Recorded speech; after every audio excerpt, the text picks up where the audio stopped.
Hey guys, it's Katie at scrappinkaty.ctmh.com, and I am bringing you that second layout from the March 2020 Craft with Heart subscription. If you remember, I already did the first layout a couple of weeks ago, and so now I'm going to knock out this second layout before I receive my April Craft with Heart subscription. So I have pulled some old photos of my grandparents with my mother at various stages in probably the first year and a half or 2 years of her life. And I really wanted to use these photos. I originally was going to try to use colored photos on these, but I found these photos of my grandparents with my mother, and I just kind of wanted to hurry up and get them on layouts, and Craft with Heart is the best way to do that. So again, Craft with Heart comes with two-page layouts per month. The bases, as you can see there, everything is printed on them, and it comes with a fully colored illustrated guide to walk you through the process. So right here, I am just taking some of the elements for this particular layout and going ahead and punching out the die cuts and then kind of arranging them the way the picture shows me. And then I will make changes here in just a second. So the first change I'm going to do is this 5x7 photo mat. I'm going to go ahead and put it landscape since I do not have any 5x7 photos.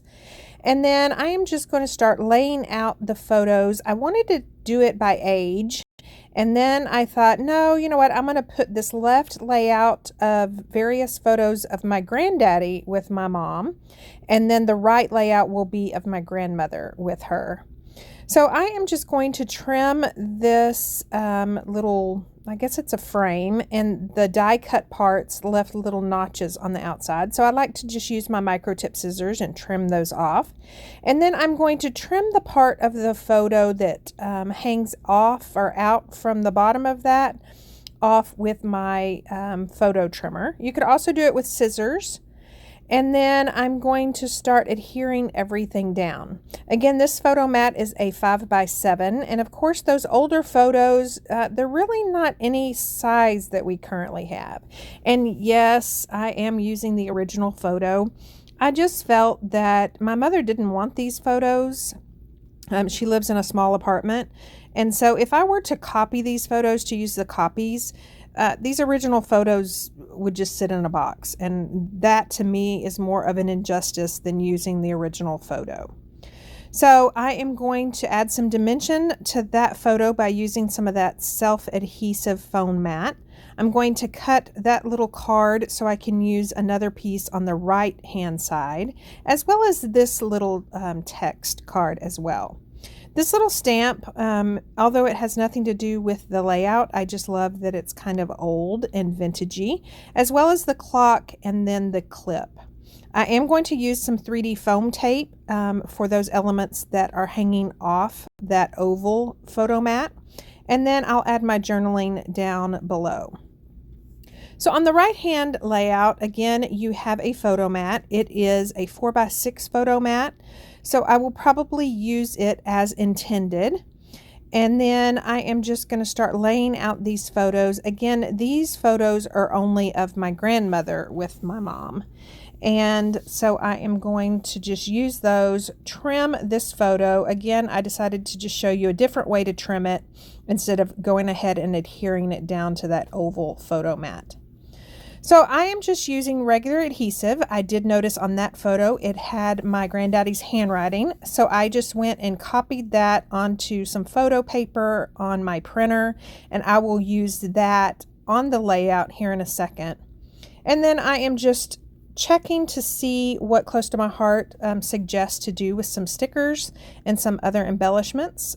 I love that little frame, that little half frame, so I decided to lay it down underneath that middle photo. And then I am going to just play with that other little piece that I trimmed off. That way there is one on the left layout as well as the right. Same thing with this oval photo. I am going to use some dimension with that self-adhesive foam. And then I am just going to try to use some of these other little die cuts on this layout. So I am going to play around with this flower. I decide to trim it. I'm going to use a little bit there, and I think a little bit there, and then pull out some of these journaling blocks to see if I can use those. So as far as my granddaddy's handwriting that was on the back of this photo, again, I printed it on photo paper, and I'm just going to trim it out, and then I am going to use it to actually adhere down to my layout. That way his handwriting will be there. He was a preacher, and so his handwriting is something that I got used to seeing in his Bibles, just notes he loved to write. And so I really, really love that I was able to keep that handwriting there. So there are a couple of other stickers it suggests using, so I'm going to pull those off and then try to find places for these little bitty script. They're not really postcards, but I really like to tuck those in behind the photos. So as far as this flower goes, I decided to use that other half of the dark flower on that left layout, and then this flower I'm playing with right here just doesn't get used. It will get saved along with that record player for another project or card. So now I have found some photo corners that originally were meant for that first layout of my daughter, and they didn't get used. So I thought, since this layout truly is a vintage style layout, I would use them right here on this 4x6 photo mat. And that's pretty much it for the stickers. There is this little bitty journaling or subtitle block. I'm going to stick it right there, and I'm going to ask my mom the year on that. So here is a look at the finished layout. I am going to add a couple of gold enamel dots. No, gold glitter gems. Yes, that's what they're called. Gold glitter gems. And they come with the yesterday and today scrapbooking kit. So I'm going to pull those. I added them. And here are some close-ups of this layout, and I am just loving to have it done. It was so easy to do, and these photos finally got out of the bin and onto these layouts. Thank you so much for watching, and please subscribe and sign up for notifications so you'll be notified the next time I post a crafty video.